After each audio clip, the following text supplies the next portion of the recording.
தலைமை தாங்கி நடத்தி கொண்டிருக்கக்கூடிய நம்ம மதிப்புக்குரிய மாவட்ட ஆட்சித்தலைவர் அவர்களே, சிறப்புரையாற்றி இந்த பள்ளியிலே சில முன்னேற்றங்களை கொண்டு வருவதற்காக இன்றைக்கு வருகை தந்திருக்கக்கூடிய நம் கரூர் மண்ணின் மைந்தர், இப்பள்ளியின் முன்னாள் மாணவர், தமிழக அரசின் மாண்புமிகு அமைச்சர் அருமை சகோதரர் செந்தில் பாலாஜி அவர்களே, இந்த விழாவிற்கு வருகை தந்திருக்கக்கூடிய சட்டமன்ற உறுப்பினர், மேயர் உட்பட அனைத்து பொறுப்பாளர்களே, பள்ளியினுடைய முன்னாள் இந்நாள் ஆசிரியர் பெருமக்களே, முன்னாள் மாணவர்களே, பெரியோர்களே, தாய்மார்களே, உங்கள் அனைவருக்கும் எனது பணிவான மாலை வணக்கத்தை தெரிவித்துக் கொள்கின்றேன்.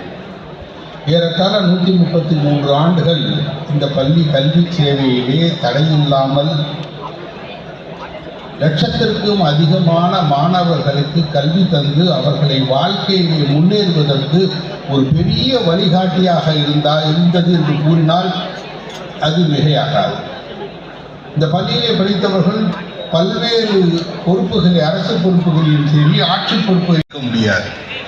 இந்த பள்ளியில் கல்வி கண்ட மாணவர்களுடைய வளர்ச்சிக்கு மிக மிக முக்கிய காரணம் யார் என்றால், இன்றைக்கு நமது மாண்புமிகு அமைச்சரால் மரியாதை செய்யப்பட்ட நம்மளுடைய ஆசிரியர் பெருமக்கள் தான். ஆகையால் அந்த ஆசிரியர் பெருமக்களுக்கு உங்களுடைய பலத்த கரகோஷத்தை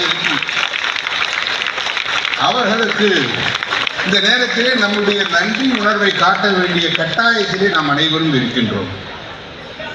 சுதந்திரம் அடைந்த இந்தியாவிலே யார் ஜனாதிபதியாக வேண்டும் என்ற கேள்வி எழுந்த பொழுது எல்லோரும் ஒரு ஆசிரியர் தான் ஜனாதிபதியாக வேண்டும் என்று சர்வப்பள்ளி ராதாகிருஷ்ணனை வைத்தார்கள். ஏன்னா அன்னைக்கு இந்தியா அதிக கல்வி அறிவு இல்லாத தேசம். இந்த தேசம் வளர வேண்டும் என்றால் கல்வி அறிவு தேவை என்பதை உணர்ந்து அன்றைக்கு ஜனாதிபதியாக ஒரு ஆசிரியரை நியமித்தார்கள். அதே மாதிரி இன்றைக்கு தமிழக முதல்வர், தமிழகம் முன்னேற வேண்டும் என்றால் பள்ளிகள் முன்னேற வேண்டும், பள்ளிகள் முன்னேற வேண்டும் என்றால் பள்ளிகளிலே கட்டமைப்புகள் முன்னேற வேண்டும். கட்டமைப்பு மட்டுமல்ல, இந்த பள்ளியிலே பணிபுரியக்கூடிய ஆசிரியர் பெருமக்களும் தங்களுடைய கடமை உணர்வை உணர்ந்து செயல்பட வேண்டும் என்பதற்காகத்தான் இந்த நம் பள்ளி நம் பொறுப்பு, இந்த 100ஆண்டு விழா போன்ற பல்வேறு நிகழ்ச்சிகளை மாவட்டம் தோறும் உள்ள பள்ளிகளிலே நடத்தி அந்த பள்ளிகளிலே பயின்ற முன்னாள் மாணவர்களை அழைத்து, எப்படி ஆலமரத்திலே பறவைகள் தங்கி வெளியேறியதோ அதே போல இந்த பள்ளியை படித்து வெளியேறிய மாணவர்கள் அனைவரையும் ஒருங்கிணைத்து இன்றைக்கு இந்த விழா நடந்து கொண்டிருக்கிறது. இதற்கு மிக மிக முக்கிய காரணமான தமிழக முதல்வரை இந்த நேரத்தில் நாம் அனைவரும் பாராட்ட கடமைப்பட்டிருக்கின்றோம். நமது மாண்புமிகு அமைச்சர் முதல் கோரிக்கை, அவர் சைடில் வச்ச ஒரே கோரிக்கை என்னவென்றால், இந்த பள்ளியிலே சிறப்பாக பணியாற்றிய அனைத்து ஆசிரியர் பெருமக்களையும் அழைத்து அவர்களை நானே மரியாதை செய்கின்றேன் நேரில் சென்று என்று அவர் அழைத்து, அதற்கான அந்த அருமையான அந்த விஷயத்தை நாம் அனைவரும் கண்கூடாக கண்டோம். அடுத்து அவர் கேட்பது என்னவென்றால், நானும் இந்த பள்ளியின் மாணவன், நாம் அனைவரும் இந்த பள்ளியிலே இருக்கக்கூடிய மாணவர்கள், இந்த மாணவர் சங்கத்தை சிறிது சீரமைத்து இந்த பள்ளியிலே தேவைப்படுகின்ற அதற்கு கட்டுமான பணிகளோ அல்லது என்ன இன்ஃப்ராஸ்ட்ரக்சர், சிவில் இன்ஃப்ராஸ்ட்ரக்சரோ, டிஜிட்டல் இன்ஃப்ராஸ்ட்ரக்சரோ, ஹியூமன் ரிசோர்ஸஸோ, அது அனைத்தையும் நாம் ஒருங்கிணைத்து இந்த பள்ளிக்கு அளிக்க வேண்டும். கரூர் மாவட்டத்தில் இருக்கக்கூடிய பல்வேறு மாணவ மணிகள் இந்த பள்ளியிலே படித்து மிகப்பெரிய ஆளாக வேண்டும் என்பதற்காகத்தான் இந்த கூட்டத்திலே முன்னாள் மாணவர் சங்கத்தையும் இந்த கூட்டத்தில் இணைத்துள்ளார்கள். ஆகையால் இங்கு இருக்கக்கூடிய முன்னாள் மாணவர்கள் அனைவருக்கும் சங்கத்தின் சார்பாகவும் நமது அமைச்சர் சார்பாகவும் வேண்டிக் கொள்வது என்னவென்றால், இந்த மாணவர் சங்கம் இன்று முதல் நமது அமைச்சருடைய தலைமையின் பார்வையிலே ஒரு எழுச்சி வர வேண்டும். அந்த எழுச்சி பெற வேண்டும். ஒரு 3 மாதத்துக்கு ஒரு தடவையாவது ஒரு கூட்டம் நடத்தப்பட வேண்டும். கூட்டத்திலே ஆசிரியர் பெருமக்களோடு கலந்து உரையாடி இந்த பள்ளிக்கு என்ன தேவை என்பதை உணர்ந்து, கரூரில் உங்களுக்கு எல்லாருக்கும் தெரியும், பணத்துக்கு ப்ராப்ளமே இல்லை, அதுக்கு தான் நாங்கள் நாச்சிக்கிட்ட கொண்டு உட்கார வச்சுருக்கோம். ஆகையினால உங்களுக்கு ஆகையினாலே கரூரிலே பணம் என்பதற்கு குறையே கிடையாது. தேவை மனம் ஒன்றுதான். அந்த மனத்தை இன்றைக்கு திறப்பதற்காகத்தான் அமைச்சர் மூலம் இந்த விழா ஏற்பாடு செய்யப்பட்டிருக்கின்றது. மேலும் கரூர் நகராட்சி மேல்நிலைப் பள்ளியிலே மட்டும்தான் 100ஆண்டு விழாவிற்காக இன்றைக்கு ஒரு நினைவு தூண் இன்றைக்கு ஏற்பாடு செய்யப்பட்டது. இந்த நினைவு தூணை ரோடு சைடில் தான் வச்சுருக்கோம். ஏன்னா நம்மளாம் போகும்போதெல்லாம் அந்த 100ஆண்டு ஸ்கூலு இதில் நம்ம படித்தோம், இதுக்கு ஏதாவது செய்ய வேண்டும் என்ற எண்ணம் உங்களுக்கு வர வேண்டும் என்பதற்காகத்தான் இந்த தூண் மிக விரைவாக சீரிய முறையிலே அமைக்கப்பட இருக்கிறது. ஆகையினாலே இந்த பள்ளி நமது பள்ளி, இந்த ஊர் நமது ஊர். வருகின்ற தலைமுறை சிறப்பாக கல்வி பயில நாம் அனைவரும் அமைச்சரின் தலைமையின் கீழே ஒன்றுபடுவோம். இந்த பள்ளியை சீரமைத்து மிகச்சிறந்த தமிழகத்திலே மிகச்சிறந்த பள்ளி என்ற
மாமன்ற உறுப்பினர்கள் திரு ரமேஷ்,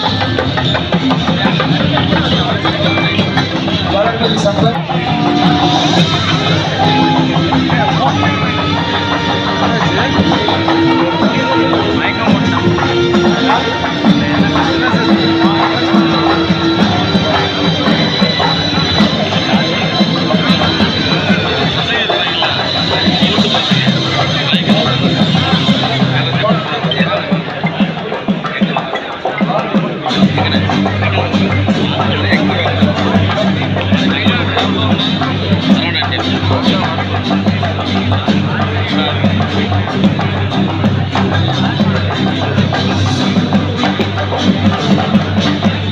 இவ்விழாவில் கலந்து கொண்டு சிறப்பித்த ஆணையிட்டதன் பேரில் இன்று அதன் தொடக்க விழாவாக கரூர் மாநகராட்சியின் ஆண்கள் மேல்நிலைப் பள்ளியில் மாண்புமிகு அமைச்சர் பெருமக்கள் அவர்களால் தொடங்கி வைக்கப்பட்டுள்ளது. அதேபோல் இந்த நிகழ்வின் முக்கிய அங்கமாக முன்னாள் மாணவர்களின் சங்கமம் எனப்படும் ஒரு முக்கியமான நிகழ்வும் நடைபெற்று வருகிறது. அந்த முன்னாள் மாணவர்களின் சங்கமம் என்பது இந்த விழாவிற்கு ஒரு முத்தாய்ப்பாக அமைந்துள்ளது. காரணம், இந்த பள்ளியில் படித்த பல்வேறு காலகட்டங்களில் இங்கு பயின்று இன்று பல்வேறு துறைகளில் மாண்புமிகு அமைச்சர் பெருமக்களாகவும் அதற்குரிய உயர் அதிகாரிகளாகவும் தொழில்நுட்ப வல்லுநர்களாகவும் தொழிலதிபர்களாகவும் வழக்கறிஞர்களாகவும் மருத்துவர்களாகவும் இங்கு பல்வேறு அறிஞர்களும் அந்த காலத்தில் இந்த பள்ளியில் படித்து இன்று சமூகத்தில் மிகப்பெரிய முக்கியமான பொறுப்புகளில் அமர்ந்துள்ளீர்கள். அவர்கள் இந்த பள்ளியிலே பணிபுரிந்து இந்த நூற்றாண்டு விழாவிலே பங்கு பெற்று பொழுது உள்ளபடி எனக்கு மகிழ்ச்சியாக இருந்தது. அந்த அளவிற்கு நிகழ்ச்சிக்கு அழைத்தவுடன் இங்கு வருகை தந்து முழுமையாக பங்கு பெற்றிருக்கக்கூடிய அனைவருக்கும் நன்றியை சொல்லி, கல்விக்குழுவினுடைய தலைவர் மாநகராட்சியினுடைய மாவட்ட உறுப்பினர் திருமதி வசுமதி பிரபு அவர்களே, மேலாண்மை குழுவினுடைய உறுப்பினர் திரு ரமேஷ் அவர்களே, திருமதி வளர்மதி சம்பத் அவர்களே, வருகின்றிருக்கின்ற மாநகராட்சியினுடைய மாமன்ற உறுப்பினர்களே, அனைவருக்கும் வணக்கத்தை அன்போடு தெரிவித்துக் கொண்டு, என் கூட படித்தவங்க நிகழ்ச்சி முடிவதற்கு முன்னாடியே மேலே போட்டோ எடுக்கணும்னு விட்டாங்க. கடைசியாக எடுத்துக்கலான்னு சொல்லியிருக்கேன். இது ஒரு வரலாற்று சிறப்புமிக்க நிகழ்வாக என் வாழ்நாளில் நான் இதை பெருமையாக கருதுகிறேன். ஏன் இதை நான் அப்படி சொல்கிறேன் என்று சொன்னால், இந்த அரங்கத்தில் 3 தலைமுறைகள் நாம் அமர்ந்திருக்கின்றோம். எனக்கு முன்னால் இங்கு தலைமை ஆசிரியராக ஆசிரியர் பெருமக்களாக பணியாற்றி ஓய்வு பெற்றிருக்கக்கூடிய முதல் தலைமுறை, அதற்கு அடுத்த தலைமுறை, இப்பொழுது பள்ளி கல்வி பயின்று வருகின்ற மாணவ செல்வங்கள் என 3 தலைமுறைகள் இந்த அரங்கத்திலே அமர்ந்திருக்கின்றோம். ஆக 3 தலைமுறைகளை ஒருங்கிணைத்து ஒரு விழாவிலே பங்கு பெற செய்வது என்பது மிக கடினமானது.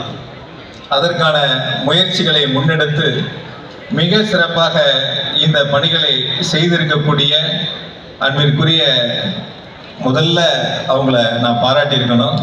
அண்ணன் திரு சிவராமன் அவர்களுக்கும், திரு விசா குணசேகரன் அவர்களுக்கும், திரு விசா சண்முகம் அவர்களுக்கும், அண்ணன் திரு பன்னீர்செல்வம் அவர்களுக்கும், அண்ணன் திரு சூரிய நாராயணன் அவர்களுக்கும், இந்திரமூர்த்தி அவர்களுக்கும், தனபதி அவர்களுக்கும், என்னுடைய ஆசிரியர் திரு ராசன் அவர்களுக்கும், திரு மகாமணி சார் அவர்களுக்கும், பிரபு அவர்களுக்கும், அண்ணன் திரு ஜெயகணேஷ் சார் அவர்களுக்கும், சுசீந்திரகுமார் அவர்களுக்கும், தமிழரசன், விக்ரம், உதயசங்கர், பிரணீத், அஜித்குமார் உள்ளிட்ட இந்த நிகழ்ச்சி மிக வெற்றிகரமாக அமைவதற்கு உறுதுணையாக இருந்த அனைத்து நல் உள்ளங்களுக்கும் என்னுடைய அன்பு கலந்த வணக்கத்தையும் பாராட்டுகளையும் நன்றியும் அன்போடு தெரிவித்துக் கொள்கின்றேன்.